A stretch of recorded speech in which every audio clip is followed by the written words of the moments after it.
ولادت کی خوشیاں منانے کے دن ہے، یہی تو مقدر بنانے کے دن ہے۔ ناظرین السلام علیکم، آپ سبھی کو ماہ رجب کی اور امام محمد باقر علیہ السلام کی ولادت بہت بہت مبارک ہو۔ ناظرین، یہ جو مہینہ ہے ماہ رجب، یہ ایسا ہے جیسے کہ بہت زیادہ بارش کے بعد جب سورج نکلتا ہے اور کس طرح سے پوری دنیا پر چمکتا ہے، ویسے ہی ہم دیکھیں کہ جب ہم ماہ محرم، ماہ سفر، ایام فاطمی منا چکے ہوتے ہیں، پھر غم کے بادل چھٹ جاتے ہیں اور پھر خوشی کا جو سورج ہے وہ نکلتا ہے، اور اس میں ہم کتنی ساری ولادتیں دیکھتے ہیں۔ امام محمد باقر علیہ السلام کی ولادت، مولا عباس علیہ السلام کی ولادت، مولا علی علیہ السلام کی ولادت۔ یہ جو مہینہ ہے یہ بہت ہی زیادہ خوشیوں سے بھرا ہوا ہے۔ اس میں ہم کئی ساری عید مناتے ہیں، دسترخوان کرتے ہیں، اور پھر کھیر پوریوں کی خوشی تو سبھی کو ہوتی ہے، سبھی اس چیز کے لیے ایکسائٹیڈ ہوتے ہیں۔ لیکن کیا صرف یہ یہیں تک محدود ہے، یا اس میں اور بھی کچھ ایسی چیزیں ہیں جو ہمیں انجام دینی چاہیے تاکہ اس مہینے کا پورا فائدہ ہم اٹھا سکیں؟ اس میں ہماری رہنمائی کر رہی ہیں ذاکرہ سمیہ زہرا۔ السلام علیکم آپا۔ وعلیکم السلام ورحمۃ اللہ وبرکاتہ۔ آپا، ہم سب جانتے ہیں کہ جو ماہ رجب کا مہینہ ہے، رسول خدا صلی اللہ علیہ وآلہ وسلم کی بہت ہی مشہور اور معروف حدیث ملتی ہے، یہ اللہ کا مہینہ ہے ماہ رجب، شعبان میرا مہینہ ہے اور رمضان میری امت کا مہینہ ہے۔ تو آپ بتائیں کہ یہ جو اللہ کا مہینہ اسے کہا گیا ہے، تو اس میں اس کی کیا فضیلتیں موجود ہیں؟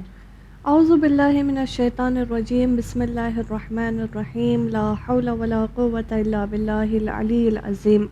ماہ رجب ہمارے اسلامک کیلنڈر میں ہمارا 7واں مہینہ ہے، اور آپ کو معلوم ہے کہ 4 مہینوں کی خاص حرمت ہے کہ اس میں سے ایک ماہ رجب ہے، جیسے کہ اس میں جنگ کرنا حرام ہے۔ جی، تو یہ بہت خاص مہینہ ہے، بہت اچھا موقع ہے کہ انسان اپنے اندر تبدیلی پیدا کرے، کہ جیسا کہ آپ کو معلوم ہے کہ پروردگار عالم نے کچھ خاص وقت اور مکان مشخص کیے ہوئے ہیں، جیسے قبہ امام حسین علیہ السلام کے نیچے دعا مانگیں گے تو دعا مستجاب ہوتی ہے، یا جیسے مسجد الحرام میں نماز کا ثواب بہت زیادہ ہے، یا شب قدر جو ہے 1000 راتوں کے برابر ہے۔ اسی طرح سے ماہ رجب بہت اچھا موقع ہے کہ انسان اپنے اندر تبدیلی پیدا کرے۔ اگر کسی بھی وجہ سے اس کا کنیکشن پروردگار عالم سے کٹ ہو گیا ہے یا کم ہو گیا ہے، تو اس مہینے میں اچھا موقع ہے کہ اس کو جو ہے بڑھائے، اس کو زیادہ کرے۔ جیسے مثال کے طور پہ ایک گاڑی جب چلتے چلتے بند ہو جاتی ہے، تو اگر وہ ڈاؤن ہل پر ہوتی ہے تو اس کو دھکا دینے کی ضرورت نہیں پڑتی اور وہ خود بخود چل جاتی ہے۔ اسی طرح سے ماہ رجب اور اگلے 2 مہینے یعنی ماہ شعبان اور رمضان بھی خاص اچھا موقع ہے کہ اگر کسی بھی وجہ سے کنیکشن پروردگار عالم سے کٹ ہو گیا یا کم ہو گیا تو ہم اس کو زیادہ کریں، اس کو بڑھائیں، آٹومیٹک خود ہی زیادہ ہو جاتی ہیں۔ آپا، کئی ساری چیزیں تو ہم اس میں انجام دیتے ہی ہیں، جیسے کہ دسترخوان کا کہا گیا ہے وہ ہم کرتے ہیں، معراج کا ذکر ہے، اس کی جو عبادتیں ہیں، لیکن کیا کوئی اور مخصوص اعمال ہیں جو اس مہینے میں ملتے ہیں، ہمیں انجام دینے چاہیے؟ اس مہینے میں 10,000 مرتبہ سورہ اخلاص کی تلاوت کرنا۔ پورے مہینے میں 10,000؟ پورے مہینے میں آپ جو ہے جیسے گھر کے کام کر رہی ہیں، خواتین گھر کے کام کر رہی ہیں، تو اس سورہ کی تلاوت کریں۔ روزانہ 70 مرتبہ استغفار پڑھنا، استغفر اللہ واتوب الیہ، بہت مؤثر ذکر ہے، ہمارے گناہوں کی مغفرت ہو جاتی ہے۔ اور 70 مرتبہ ذکر لا الہ الا اللہ، دیکھیں کتنا اچھا ذکر ہے کہ اس کو ہونٹوں سے بھی ادا نہیں کرنا، بہت آسان ہے، انسان کام کرتے ہوئے بھی اس ذکر کو پڑھ سکتا ہے۔ 70 مرتبہ نہیں تو اس سے زیادہ بھی پڑھ سکتے ہیں۔ اور اسی طرح سے اس مہینے کا جو عبادتوں کا ثواب ہے وہ بہت زیادہ ہے۔ ایک واقعہ آپ کے خدمت میں پیش کروں کہ مرحوم آیت اللہ مرعشی نجفی فرماتے ہیں، ایک شخص ان کی خدمت میں گیا تھا تو یہ ان سے کہتے ہیں، اس وقت ان کی ایج بھی زیادہ تھی، کافی بوڑھے ہو گئے تھے، روزہ نہیں رکھ پا رہے تھے، تو یہ کہتے ہیں میں جب جوان تھا تو میں جو ہے سارے روزے رکھتا تھا، ماہ رجب کے تمام ایام روزے رکھتا تھا، ماہ شعبان میں بھی، ماہ رمضان میں بھی۔ تو کہتے ہیں کہ اب جو میں بوڑھا ہو گیا ہوں مجھے حسرت ہوتی ہے کہ کیوں میں روزہ نہیں رکھ پا رہا، یعنی وہ کہتے تھے کہ کتنا ماہ رجب کے روزہ رکھنے کی فضیلت زیادہ ہے۔ تو ہمیں چاہیے کہ ماہ رجب میں ضرور روزہ رکھیں، کیونکہ روزہ عبادتوں کا ثواب یہاں پہ بہت زیادہ ہے ماہ رجب میں۔ اور اسی طرح سے جو ہم دیکھ رہے ہیں کہ بے آرامی، بے سکونی لوگوں میں بڑھ گئی ہے، انسان اس وقت اس دور میں بہت بے سکون ہے، تو یہ ماہ رجب بہت اچھا مہینہ ہے کہ اس میں آرامش ملتی ہے، سکون ملتا ہے انسان کو۔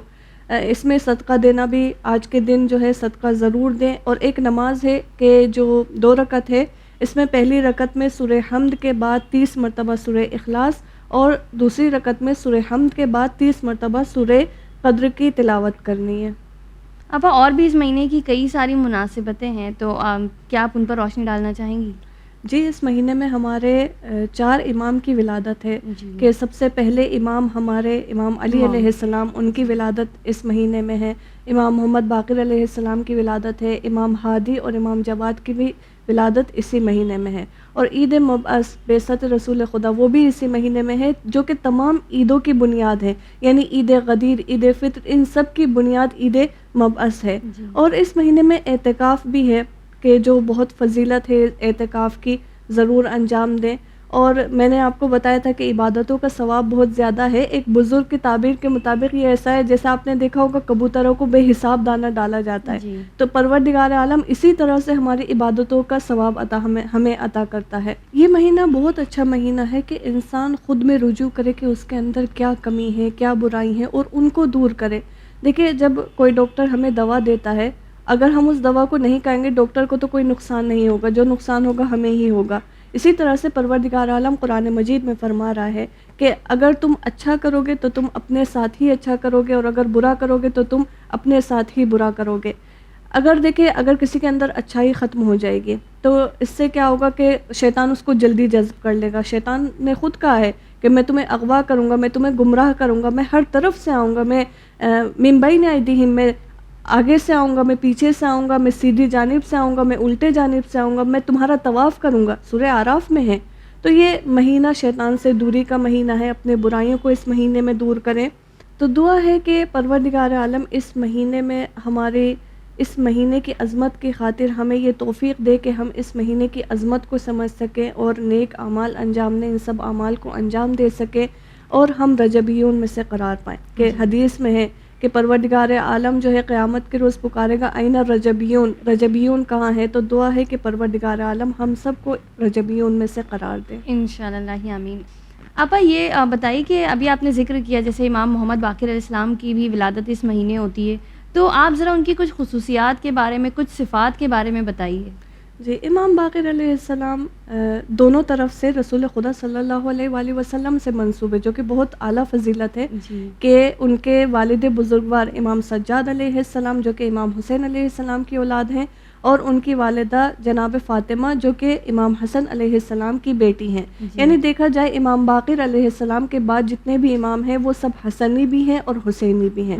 ایک حدیث ہے کہ رسول خدا صلی اللہ علیہ وآلہ وسلم فرماتے ہیں کہ امام باقر علیہ السلام وہ امام ہوں گے جو میرے شبیہ ہیں، اشبہ الناس، یعنی میرے شبیہ ہوں گے۔ دیکھیے، بہت سارے لوگ رسول خدا صلی اللہ علیہ وآلہ وسلم کے شبیہ تھے، جیسے جناب علی اکبر رسول خدا کے شبیہ تھے، یا امام زمان اجل اللہ تعالیٰ فرجہ شریف کے بارے میں ہے کہ وہ رسول خدا کے شبیہ ہوں گے۔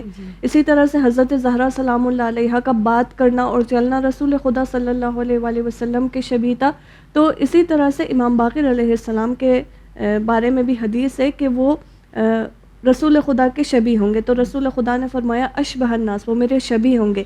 پھر فرمایا اسمہ اسمی، یعنی ان کا نام بھی میرے ہم نام ہوگا۔ امام باقر علیہ السلام نے دیکھیے بہت سارے کام انجام دیے۔ امام کا سب سے پہلا کام یہ ہوتا ہے کہ لوگوں کو ہدایت کریں، لوگوں کو ہدایت دیں، غلط اعتقادات کو درست کریں، غلط رفتاروں کو درست کریں۔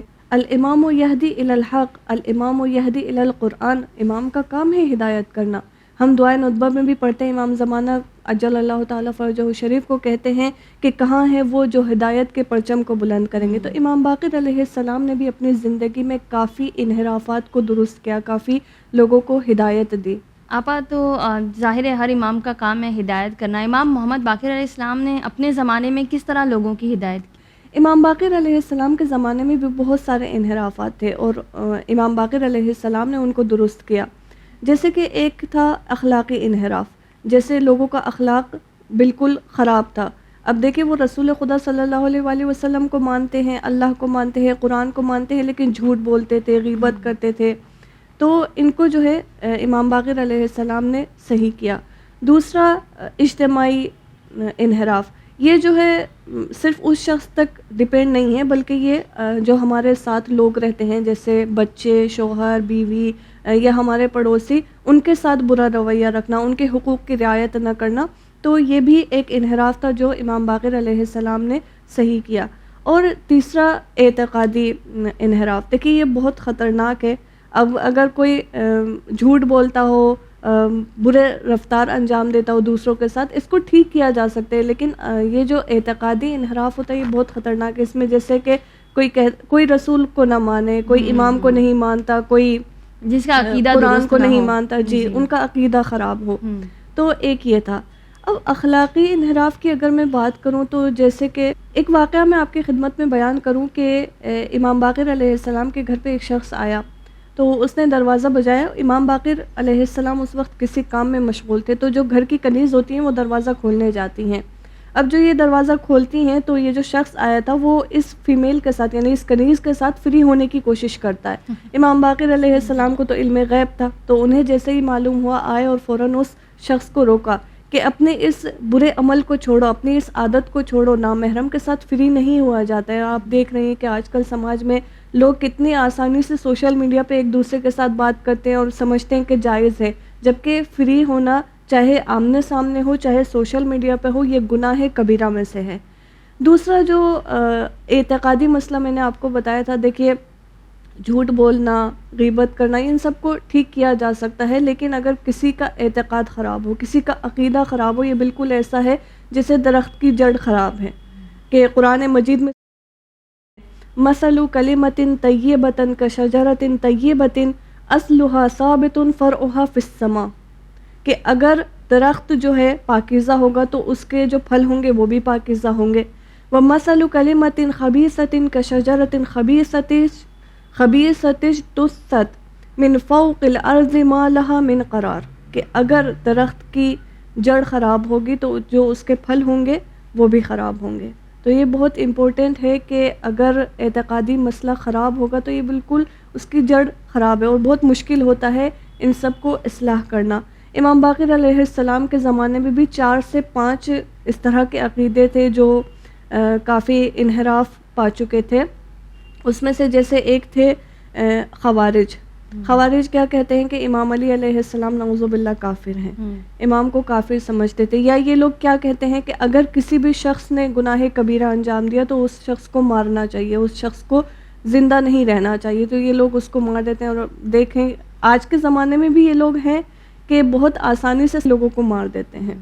تو ایک عقیدہ یہ تھا کہ اس میں جو ہے امام باقر علیہ السلام کی جو روایت ہے کہ ایک شخص جو ہے اس دور میں انہی کا رئیس تھا، اس کا نام تھا نافع ابن عزرہ.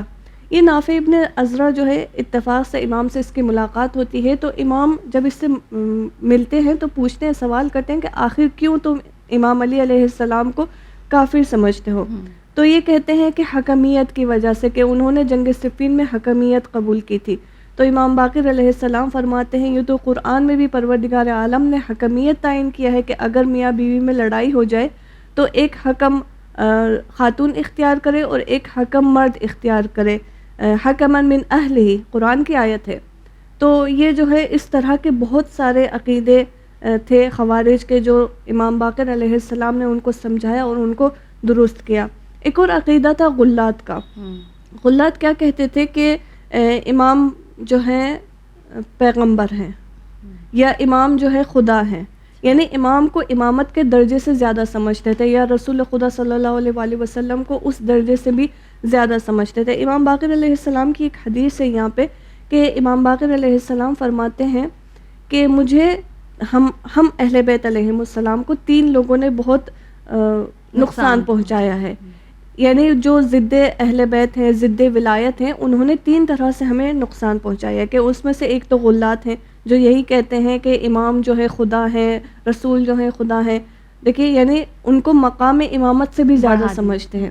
دوسرے وہ لوگ جو امام کو جو ہے نیچے سمجھتے ہیں، یعنی ان کے مقام سے بھی نیچے سمجھتے ہیں. اور یہ غلط ہے. نہ تو زیادہ بڑا سمجھنا چاہیے کہ خدا سمجھ بیٹھیں، اور نہ اتنا نیچے کہ ان کو مقام امامت سے بھی نیچے تصور کریں. اور تیسرے وہ جو ہماری محفلوں میں آتے ہیں، امام باقر فرما رہے ہیں کہ جو ہمارے محفلوں میں آتے ہیں اور دوسرے مقدسات کی توہین کرتے ہیں. میں ایک مثال سے واضح کروں. ایک ہمارے عالم دین تھے، ہم شیعوں کے عالم دین، کسی مسیحی سیمینار میں جاتے ہیں اور وہاں ان کو اسپیچ دینی ہوتی ہے. تو یہ جب اسپیچ شروع کرتے ہیں یہ حضرت عیسیٰ علیہ السلام اور حضرت مریم علیہ السلام کی فضیلت کو بیان کرنا شروع کرتے ہیں. پھر یہ آہستہ آہستہ حضرت زہرا سلام اللہ علیہا اماموں کے بارے میں بیان کرتے ہیں. اب اگر یہ شروع اسپیچ میں ہی حضرت زہرا کے بارے میں شروع کرتے یا اماموں کے بارے میں شروع کرتے تو جو وہاں پہ لوگ تھے وہ اس اسپیچ کو سنتے ہی نہیں اور انہیں حق کو معلوم ہی نہ ہوتا کہ حق کیا ہے. تو اس طرح سے جو ہے ان کے مقدسات کی رعایت کرتے ہوئے آگے بڑھنا چاہیے تاکہ وہ بھی حق کو آہستہ آہستہ پہچان سکے. تو دیکھیں اسی طرح سے امام باقر علیہ السلام نے بہت سارے فرقوں کو درست کیا. ایک داستان آپ کی خدمت میں پیش کروں کہ ایک شخص تھے امام باقر علیہ السلام کے زمانے میں, ان کا نام تھا حمزہ ابن محمد طیار. یہ جو ہے ذہنی دباؤ میں آگے تھے, ان کو سمجھ میں نہیں آ رہا تھا کہ کون سا فرقہ صحیح ہے کون سا غلط ہے. اب اس دور میں بہت سارے فرقے تھے تو یہ اپنے آپ سے سوال کر رہے تھے بیٹھے ہوئے کہ کیا حوریہ صحیح ہیں. حوریہ وہی خوارج ہیں کہ جو کہتے ہیں کہ نعوذ باللہ امام علی علیہ السلام کافر ہیں. تو یہ سوچ رہے تھے کہ کیا یہ صحیح ہیں کیا یہ غلط ہیں. دوسرا اس کے ذہن میں جو چل رہا تھا ایک یہ کہ مرجئے صحیح ہیں. مرجئے کیا کہتے ہیں کہ انسان کا دل صاف ہو عمل مہم نہیں ہے. یعنی دیکھیں جیسے ایک خاتون جو ہے نامحرم سے ملے اور کہے کہ میرا دل تو صاف ہے, تو یہ غلط ہے کہ ہماری نیت اچھی ہے ایکشنز کچھ بھی ہو. جی. اور ایک تھے قدریے, یہ سوچتے ہیں کہ قدریے صحیح ہیں. قدریے کیا کہتے ہیں کہ ہم مجبور ہیں, یعنی پروردگار عالم اگر چاہے تو کسی کو شمر بنا دے, اگر چاہے تو کسی کو امام حسین علیہ السلام بنا دے. یعنی اگر برے کام بھی کوئی کر رہا ہے تو وہ ہم نہیں کر رہے بلکہ وہ پروردگار کی طرف سے ہے. تو یہ بھی غلط ہے. جبکہ تو یہ حمزہ ابن محمد بیٹھے ہوئے سوچ ہی رہے تھے انہی عقیدوں کے بارے میں کہ کون سا صحیح ہے کون سا غلط ہے. پھر انہوں نے دعا مانگنی شروع کر دی کہ پروردگارہ مجھے رہنمائی کر کے کون سا عقیدہ درست ہے. دیکھیں ہمیں بھی چاہیے کہ دعا کریں کیونکہ آج کل جو ہے عقیدے کے چور بہت ہو گئے ہیں. اور زیادہ حملے عقیدے پر ہی ہو رہے ہیں. زیادہ حملے جی اسی پہ ہو رہے ہیں. جی جیسے شہید مطہری کا جو قاتل ہے وہ یہ کہتا تھا میں قرآن سے اس نتیجے پہ پہنچا کہ مجھے شہید مطہری کو شہید کرنا ہے. یا ابن ملجم سے بھی جب سوال کیا گیا کہ تم نے امام علی علیہ السلام کو کیوں شہید کیا تو وہ کہتا ہے کہ مجھے قرآن سے یہ پتہ چلا کہ امام علی علیہ السلام مطلب حکم صرف خدا کا ہے, کیوں امام علی علیہ السلام حکم دے رہے تھے جبکہ وہ ولی خدا ہیں. تو ہم کو چاہیے کہ بہت سنبھل کر رہے, اپنے اعتقادات کو درست رکھیں. تو یہ حمزہ ابن محمد کو سمجھ میں نہیں آ رہا تھا کہ آخر کیا صحیح ہے کیا غلط ہے. انہوں نے دعا مانگی, جیسے ہی دعا مانگ رہے تھے فوراً ان کے گھر کا دروازہ بجا. یہ گئے دروازہ کھولا تو امام باقر علیہ السلام کے کوئی خادم تھے اور انہوں نے کہا کہ امام باقر علیہ السلام تمہیں فوراً بلا رہے ہیں. یہ گئے امام کی خدمت میں, سلام پیش کیا. سلام جواب دیتے ہی امام باقر علیہ السلام نے فوراً کہا کہ لا الہ حوریہ ولا الہ مرجعہ ولا الہ قدریہ بل الینا.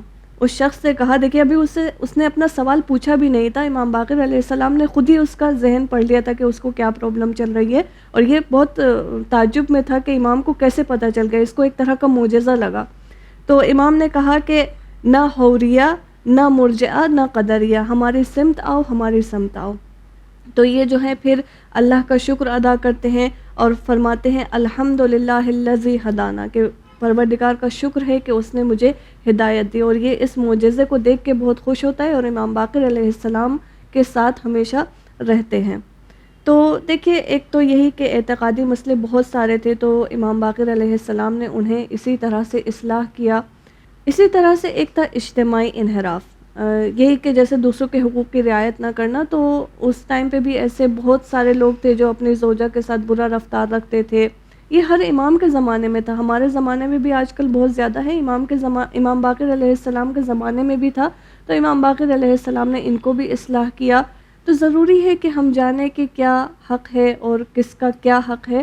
تو اس کے لیے سب سے بہترین کتاب رسالہ حقوق امام سجاد علیہ السلام ہے کہ اس کو ضرور مطالعہ کریں. اس میں سارے حقوق لکھے ہیں کہ کس بندے کے کیا حقوق ہیں. جی آپا بہت بہت شکریہ. اور آپ نے جس طرح سے کلیئر کیا کہ اس زمانے میں لوگوں کے کیا ڈاؤٹس تھے, اور یہ صحیح ہے کہ آج بھی ایسے بہت سارے جو عقیدوں پہ حملے ہوتے ہیں اور بہت سارے لوگ حق کی جانب ہوتے ہیں, پیدا ہوتے ہیں دین میں, لیکن پھر بڑے ہوتے ہوتے وہ اپنے دین سے منحرف ہو جاتے ہیں, دور ہو جاتے ہیں. تو بس اللہ ہم لوگوں کو توفیقات دے کہ ہم اپنے اس دین کو مضبوطی سے پکڑے رکھیں اور انشاءاللہ جب اس طرف جائیں دنیا کے تو اپنا صحیح دین لے کر پہنچیں انشاءاللہ. جزاک اللہ آپا. ناظرین آپ لوگوں کو بھی یہی پیغام دینا چاہیں گے کہ ہم نے ایک اور شو میں ہمارے جس طرح سے ذکر کیا ہے کہ جو ماہ رجب ہے یہ ماہ رمضان کی تیاری ہے، پریکٹس ہے، تو کوشش کریں گے انشاءاللہ ہم اور آپ کی یہ جو ماہ رجب ہے اس کا اچھا استفادہ اٹھائیں، فائدہ اٹھائیں اور اپنے آپ کو ایک طرح سے پریپیئر کریں کہ بھئی ہم لوگوں کو جو ہے تو اب جو جیسا ہماری زندگی گزر گئی، جیسا پچھلا سال گزر گیا، آنے والا سال انشاءاللہ اس سے بہتر ہو، گناہوں سے بچے رہیں اور جتنی بھی اخلاقی معاشری جو بھی برائیاں ہم میں پائی جاتی ہیں کہ کسی کا دل دکھانا، گالی دینا، جھوٹ بولنا، لوگوں کو اذیت پہنچانا، تو اب اپنے اندر سے یہ کم کریں، ان چیزوں کو دور کریں. اور اس سے اچھا مہینہ کیا ہو سکتا ہے کہ ہم اپنے اندر یہ تبدیلی لائیں اور امام زمانہ علیہ السلام کو یہ ہدیہ کر دیں کہ مولا ہم یہ چھوڑ رہے ہیں یہ چیز اور ہم اس کو آپ کو ہدیہ کریں. آپ کی خاطر ہم غیبت نہیں کریں گے، آپ کی خاطر ہم جھوٹ نہیں بولیں گے، آپ کی خاطر ہم لوگوں کو اذیت نہیں پہنچائیں گے. تو بس انشاءاللہ اسی نیت کے ساتھ آپ دیکھتے رہیے چینل ون. مجھے دیجیے اجازت. شکریہ. خدا حافظ.